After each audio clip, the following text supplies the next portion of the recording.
Item ಯಾವುದೇ ಇರಲಿ try ಮಾಡಿ ಆಚಿ ಚಿಕನ್ ಮಸಾಲಾ. ಬೆಂಗಳೂರು ನಾಗಸಂದ್ರ ಮೆಟ್ರೋ ನಿಲ್ದಾಣದಲ್ಲಿ ಇಂದು ಮಧ್ಯಾಹ್ನ ಅಗ್ನಿ ಅವಘಡ ಸಂಭವಿಸಿ ಕೆಲಕಾಲ ಆತಂಕದ ವಾತಾವರಣ ನಿರ್ಮಾಣವಾಗಿತ್ತು.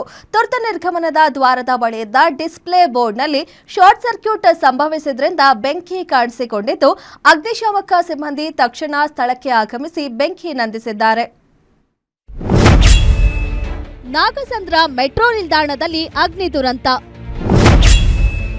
ಶಾರ್ಟ್ ಸರ್ಕ್ಯೂಟ್ನಿಂದ ಸೂಚನಾ ಫಲಕದಲ್ಲಿ ಬೆಂಕಿ.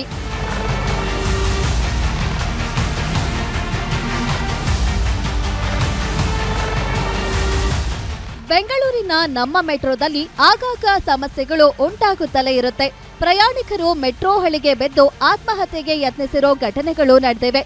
ಈಗ ಮತ್ತೊಂದು ಅವಘಡ ನಡೆದಿದ್ದು, ಶಾರ್ಟ್ ಸರ್ಕ್ಯೂಟ್ನಿಂದ ಮೆಟ್ರೋದ ಸೂಚನಾ ಫಲಕದಲ್ಲಿ ಬೆಂಕಿ ಹೊತ್ತಿಕೊಂಡಿತ್ತು.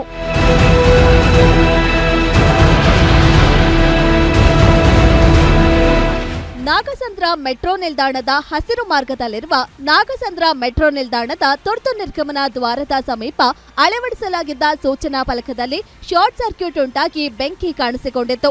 ದಗದಗ ಉರಿಯುತ್ತಿರುವ ಬೆಂಕಿ ಕ್ಷಣಾರ್ಧದಲ್ಲಿ ಸೂಚನಾ ಫಲಕ ಸುಟ್ಟು ಕರಕಲಾಗಿತ್ತು. ಇನ್ನು ಬೆಂಕಿ ಹೊತ್ತಿಕೊಳ್ತಿದ್ದಂತೆ ಮೆಟ್ರೋ ಸ್ಟೇಷನ್ ಅಲ್ಲಿ ಕೆಲಕಾಲ ಆತಂಕದ ವಾತಾವರಣ ಸೃಷ್ಟಿಯಾಗಿತ್ತು.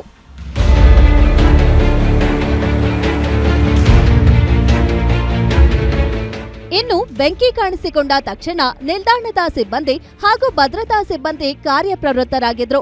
ಮಾಹಿತಿ ತಿಳಿದಿದ್ದಂತೆ ಪೀಣ್ಯ ಅಗ್ನಿಶಾಮಕ ದಳ ಸಿಬ್ಬಂದಿ ಸ್ಥಳಕ್ಕೆ ಧಾವಿಸಿ ಬೆಂಕಿಯನ್ನ ನಿಯಂತ್ರಣಕ್ಕೆ ತಂದರು.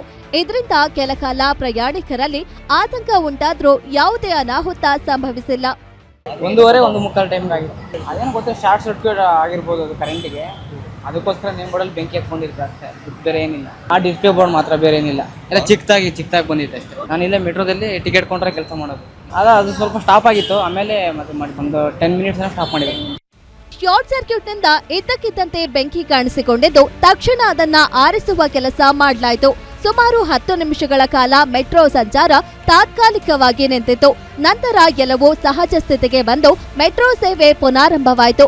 ಎಲ್ಲಾ ಪ್ರಯಾಣಿಕರು ಸುರಕ್ಷಿತರಾಗಿದ್ದು, ಯಾರಿಗೂ ಗಾಯಗಳಾಗಿಲ್ಲ ಎಂದು ಬಿಎಂಆರ್ಸಿಎಲ್ ಸ್ಪಷ್ಟಪಡಿಸಿದೆ.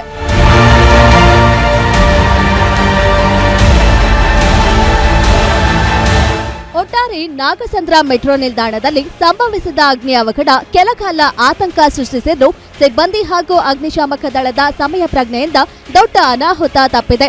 ಮೂರ್ತಿ ಬೀರಯ್ಯನಪಾಳ್ಯ, ಗ್ಯಾರಂಟಿ ನ್ಯೂಸ್, ನೆಲಮಂಗಲ.